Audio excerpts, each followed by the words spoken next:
Salut à tous, le journal du foot de ce mercredi 12 janvier. On commence par les infos et rumeurs du mercato et ce coup de pression à nouveau de Mohamed Salah envers son club pour son avenir. Lors d'un entretien accordé au magazine GQ, l'international égyptien a abordé ce sujet et il affirme que la balle est clairement dans le camp de ses dirigeants. Ils savent ce que je veux et ce n'est pas un truc de fou à lâcher à l'international égyptien lors de cet entretien. Il veut 400 000 livres par semaine, ça représente 480 000 euros et on se rapprocherait clairement de ce que touche Cristiano Ronaldo par exemple du côté de Manchester United cette saison depuis son arrivée dans le nord de l'Angleterre l'été dernier. Du côté du Barça, on pense forcément à l'avenir d'Ousmane Dembélé, mais selon l'Acadé Nasser, l'agent du joueur aurait clairement fait savoir aux dirigeants catalans qu'un départ cet hiver était inenvisageable. Il n'y a que deux options possibles selon lui, soit il prolonge lors de la seconde partie de saison et s'inscrit dans la durée avec le Barça, soit il partira libre l'été prochain et ne rapportera rien au club Blaugrana. Et toujours concernant l'actualité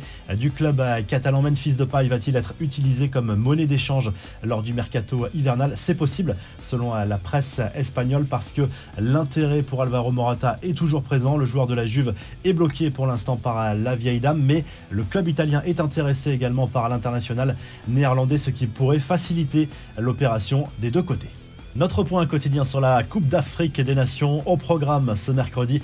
3 nouveaux matchs, Tunisie, Mali, Gambie, Mauritanie ou encore l'entrée en lice de la Côte d'Ivoire contre la Guinée équatoriale. Les éléphants qui font partie des favoris de cette compétition. Hier mardi, le Nigeria a dominé une triste Égypte sur le score de 1-0. 0-0 entre l'Algérie tenante du titre et la Sierra Leone. Visiblement, le coach des Fennecs, Djamel Belmadi, était très tendu en conférence de presse. La preuve, cet échange lunaire avec un journaliste à propos des conditions météo à la fois en Algérie, actuellement au Cameroun et lors de la prochaine Coupe d'Afrique des Nations qui aura lieu en Côte d'Ivoire. Djamel Belmadi qui s'est sérieusement agacé de cette question sur les conditions météo lors de ce point devant les médias. Les infos en bref, avis aux fans de Neymar, le documentaire Netflix Neymar, le chaos parfait sera disponible à partir du 25 janvier prochain. Un nouveau teasing a été dévoilé par la plateforme, on y voit notamment Kylian Mbappé et Lionel Messi s'exprimer au sujet de la star du Paris Saint-Germain, bien sûr avec des propos très élogieux envers le Brésilien. Neymar qui lui s'est exprimé sur sa notoriété précoce et il affirme qu'il n'a jamais voulu être une superstar et qu'il aurait préféré rester dans l'anonymat. Et du côté de Patrice Evra, on s'est confié sur l'homosexualité dans le football. Lors d'un entretien pour le journal Le Parisien, il prend cause pour ces footballeurs homosexuels qui n'osent pas révéler leur homosexualité par peur du regard des autres, des supporters, mais aussi de leurs propres coéquipiers.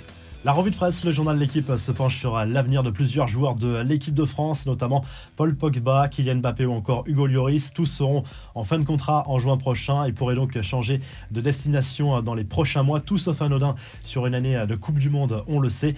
En Espagne, le journal Sport, comme la plupart des quotidiens sportifs, évoque le Classico entre le Real Madrid et le Barça programmé ce mercredi soir dans le cadre de la première demi-finale de la Super Coupe d'Espagne. C'est à 20h en Arabie Saoudite. Le match est à suivre en clair sur la chaîne L'équipe. Petite stat intéressante sur ce match, le duo Vinicius-Benzema a marqué plus de buts cette saison que toute l'équipe du FC Barcelone.